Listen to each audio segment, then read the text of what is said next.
ఇక మరోవైపు వైఎస్ఆర్సీపీ ఎంపీ పొంగులేటి శ్రీనివాసరెడ్డి మీడియాతో మాట్లాడుతున్నారు. లైవ్ లో చూద్దాం. పార్టీని బలోపేతం చేసేదానికి షర్మిలమ్మ పరామర్శ యాత్రకి ఏ రకమైన సంబంధం లేదు.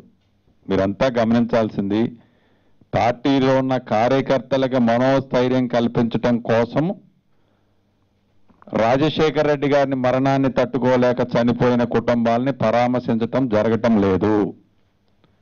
కేవలం జగన్మోహన్ రెడ్డి గారు ఆనాడు నల్ల కాలువ దగ్గర చేసిన మాట, ప్రజలకు ఇచ్చిన మాట నిలబెట్టుకోవడం కోసమే పరామర్శ యాత్ర తప్ప కేడర్ని బలోపేతం చేయటానికి ఎట్టి సంబంధం లేదు.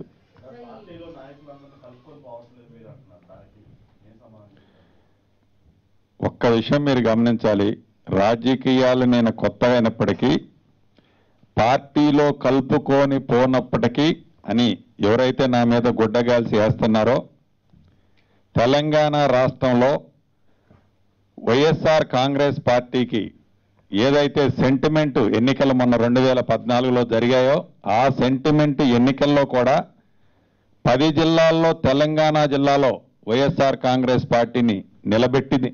క్యాపబుల్ ఉన్న లీడర్ని అని నేను ప్రజల మన్నన పొందిన లీడర్ని ప్రత్యక్షంగా ప్రూవ్ చేసుకున్నాను. అంతకంటే ప్రూఫ్ ఏ నాయకుడు నాకు సర్టిఫికెట్ ఇవ్వక్కర్లేదు. ప్రజల మన్నన ఎట్లయితే ఖమ్మం జిల్లాలో పొందానో రాబోయే రోజుల్లో తెలంగాణ రాష్ట్రంలో తెలంగాణ ప్రజలు వైఎస్ఆర్ కాంగ్రెస్ పార్టీని నమ్ముకొని ఉన్న నాయకులు అభిమానుల మన్నన కూడా అదే రకంగా పొంది తీరుతాను.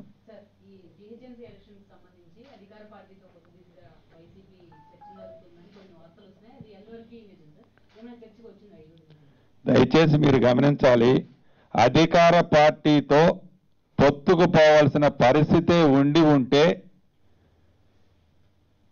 వైఎస్ఆర్ కాంగ్రెస్ పార్టీ కష్టార్జితంగా గెలిపించుకున్న ఎమ్మెల్యేలను ప్రలోభ పెట్టి అధికార పార్టీ